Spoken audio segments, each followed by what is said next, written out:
Ona je ostala neprevaziđena kada je pevanje državnicima u pitanju.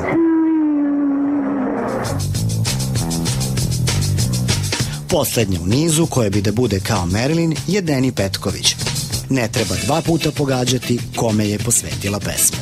Aleksandar Vučić, sladak si ko Lukčić, mnoge žene ga žele, a on hoće mene, Putin ga ceni, a Palma hoće da ga smeni.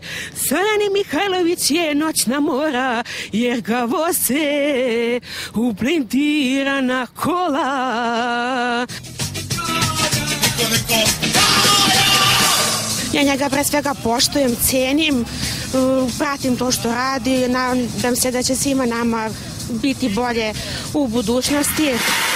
To je pravi sledbenik kad citira lidera. Zapamtite, bit će bolje. Nekako mi deluje moćan, jak čovek, ima stav, svoje mišljenje i eto zbog toga. Moć je izgleda najveći afrodizijak, ili je to političko opredeljenje.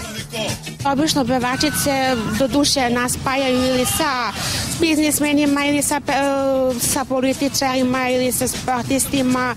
Ne znam, meni su sad najjači, da kažem, ti političari, kao što vi kažete, taj afrodizijak. Možda je pravo pitanje, može li pevanje premijeru da pomogne karijeri?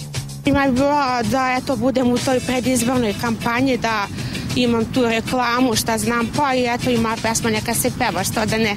Mada mnogi će reći, sve ovo smo već videli, tačnije čuli.